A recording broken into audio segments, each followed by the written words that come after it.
Hello commerce के मेरे होनहार छात्रों, स्वागत है आपका माइक्रो इकोनॉमिक्स के 10 मिनट रिवीजन सीरीज में, जहां अगले 10-12 मिनट में हम chapter number 2 of micro economics complete करने वाले हैं। चलिए बेटा शुरू करते हैं।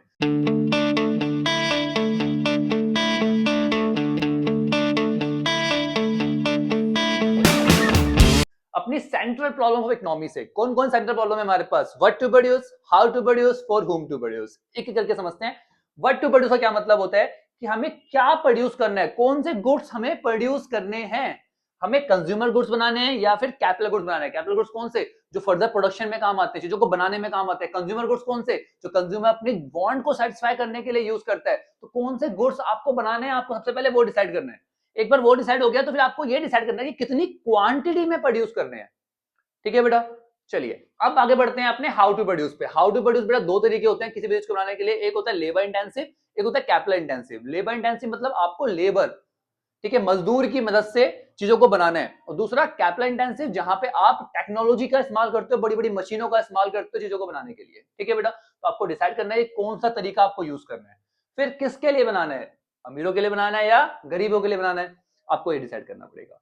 तो ये होती है हमारी सेंट्रल प्रॉब्लम। अब इन सेंट्रल प्रॉब्लम को हम अलग अलग इकोनॉमी में किस तरीके से सॉल्व करते हैं ये देख लेते हैं एक बार।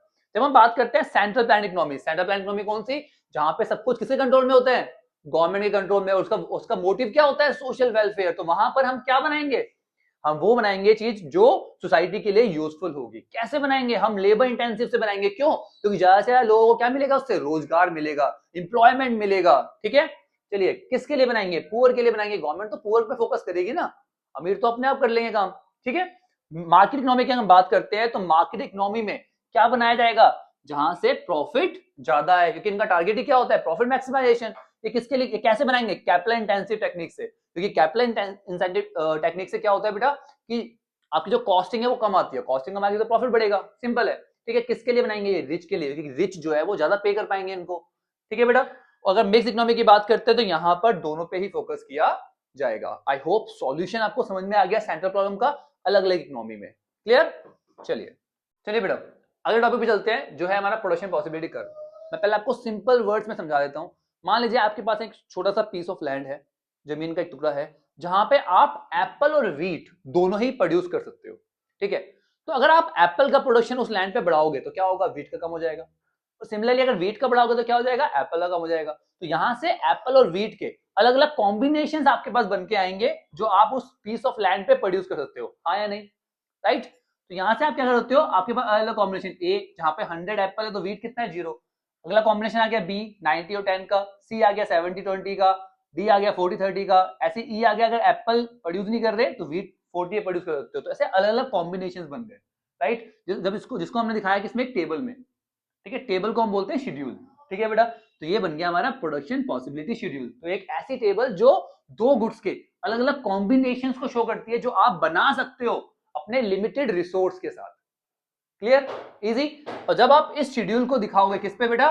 कर्व पे, तो क्या बन जाएगा? वो प्रोडक्शन पॉसिबिलिटी कर्व। इजी है बिल्कुल। ठीक है, a curve showing different possible combination of goods. एक ऐसी कर्व जो अलग अलग कॉम्बिनेशन शो करती है किसके? गुड्स की, जो आप प्रोड्यूस कर सकते हो अपने गिवन रिसोर्स के साथ। इजी।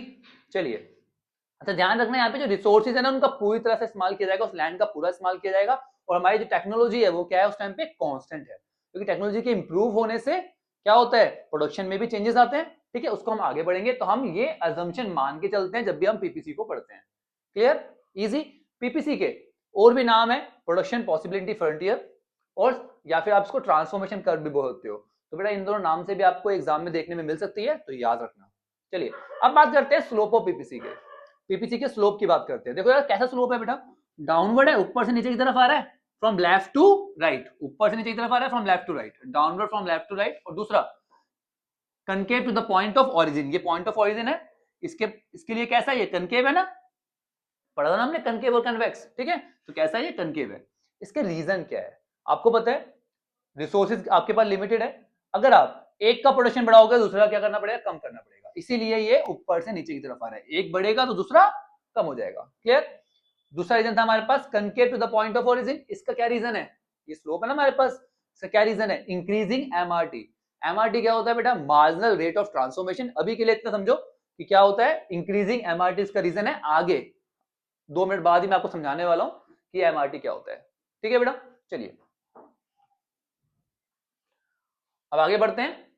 यहां पे अटेनेबल और अनअटेनेबल रिसोर्सेज होते हैं जो भी पीपीसी के ऊपर आएंगे, ठीक है, वो होंगे अटेनेबल एंड फुली यूटिलाइज। मतलब जो पॉसिबल, अटेनेबल का मतलब होता है जो पॉसिबल है। सिंपल सी बात है, आपके पास जो गिवन लैंड है, ठीक है, आपने पूरी लैंड का इस्तेमाल किया है, ठीक है, ए और बी पॉइंट में, ठीक है, ये पॉइंट कौन से हो गए, अटेनेबल हो गए, और यहाँ पे लैंड का पूरी तरह इस्तेमाल हो गया। जो पॉइंट आपके पीपीसी से बाहर है, ठीक है, आप ऐसे बोलो कि मैं 100% एप्पल का कर लेता हूँ और 50% जो है वो वीट का कर लेता हूँ, वो पॉसिबल ही नहीं है क्योंकि इतने रिसोर्स आपके पास नहीं है, तो वो हो जाएंगे अनअटेनेबल, जो पॉसिबल ही नहीं है। तो अनअटेनेबल कहां आते हैं बेटा, आपके पीपीसी के बाहर। और जो पीपीसी के अंदर पॉइंट है वो अटेनेबल है, पॉसिबल तो है, बट वहां पे आपने अपने रिसोर्सेज का पूरी तरह से इस्तेमाल नहीं किया, फुली यूटिलाइज नहीं किए, ठीक है, आपने लैंड पूरी तरह से इस्तेमाल नहीं करी। क्लियर हो गया बेटा, चलिए अगर आपके रिसोर्सेज बढ़ जाते हैं तो उस केस में क्या होता है बेटा, हमारा जो पीपीसी है वो आगे की तरफ शिफ्ट होता है, आपका लैंड का टुकड़ा बढ़ गया तो क्या होगा, वीट और राइस दोनों का ही प्रोडक्शन बढ़ जाएगा, हाँ या नहीं, तो क्या होगा, पीपीसी जो है वो आगे शिफ्ट हो जाएगी। क्लियर। सिमिलरली अगर आपके पास आपके रिसोर्स कम होते हैं तो वो बैकवर्ड शिफ्ट हो जाएगी। ठीक है बेटा, चलिए अगर टेक्नोलॉजी में इंप्रूवमेंट हो गया, अगर वीट और राइस दोनों की टेक्नोलॉजी इंप्रूव हो गई, टेक्नोलॉजी के इंप्रूवमेंट होने से क्या होता है, प्रोडक्शन बढ़ जाता है, तो क्या होगा, पीपीसी फॉरवर्ड शिफ्ट हो जाएगी। ठीक है बेटा, क्लियर।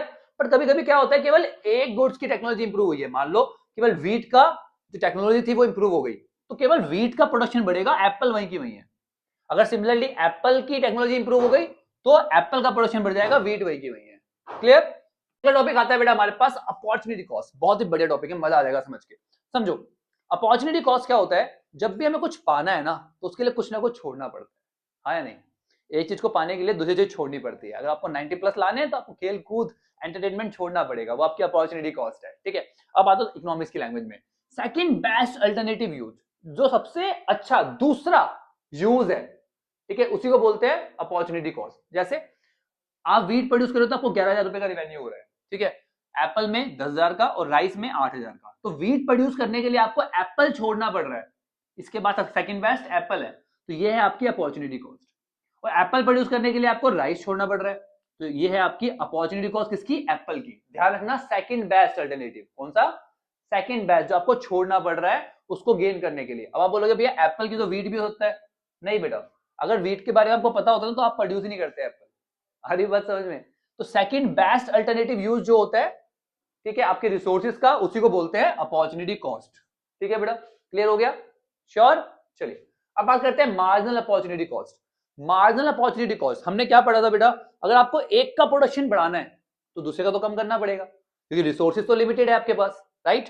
वही है हमारे पास मार्जिनल अपॉर्चुनिटी कॉस्ट, उसी की रेशियो को मार्जिनल अपॉर्चुनिटी कॉस्ट कहा जाता है। Ratio between loss of output and gain of output when the resources are shifting from use 1 to use 2। जब आप use 1 से use 2 में अपने रिसोर्सेज को शिफ्ट कर रहे हो तो क्या होगा, जो use 1 है उसमें आउटपुट क्या हो जाएगा, कम हो जाएगा, और use 2 में आउटपुट जो है वो बढ़ जाएगा। सिंपल सी बात है। तो loss in output of 1, gain in output of second, इन दोनों जो रेशियो होती है उसी को बोलते हैं मार्जिनल अपॉर्चुनिटी कॉस्ट, और यही है हमारी मार्जिनल रेट ऑफ ट्रांसफॉर्मेशन। समझ में आ गया। चलिए समझ लो दो गुड्स आपके पास, एक एक्स एक वाई है, ठीक है बेटा, एक्स 10 कम हुआ तो वाई 25 बढ़ गया ना, तो कितना कम हुआ, 10 ऊपर आ गया, कितना गेन हुआ इसको 25, तो 10 अपॉन में 25, 0.4। ठीक है, यहाँ पे कितना कम हुआ, 20 कम हुआ, और ये कितना बढ़ गया, 25 बढ़ गया, तो 20 अपॉन 25 कितना आ गया, 0.8। ठीक है, यहाँ पे कितना कम हुआ बेटा, कितना लूज हुआ इसका, 30 लूज हुआ, कितना गेन हुआ 25, तो 30 अपॉन 25 कितना आ गया, 1.2।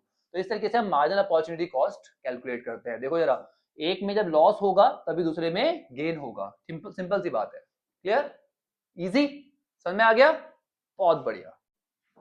So that's it our video. हमने लगभग 10-12 मिनट में पूरे चैप्टर को कंप्लीट कर लिया है। आई होप सभी कंसेप्ट समझ में आ गए हैं। फिर भी कोई डाउट हो तो कमेंट सेक्शन खुला हुआ है, अपने भाई को बताओ, अपने दोस्तों के साथ शेयर कर दो, उसे बताओ कि भैया कम समय में ज्यादा पढ़ना है तो शर्मा जी कॉमर्स वाले पे आजा, फटाफट सब कुछ कवर करा दिया जाएगा। अगर चैनल को अभी तक सब्सक्राइब नहीं किया तो सब्सक्राइब कर लो बेटा, जिससे कि आपकी आगे की वीडियोस मिस ना हो। चलिए बेटा मिलते हैं नेक्स्ट वीडियो में, तब तक के लिए take care, bye bye, study hard.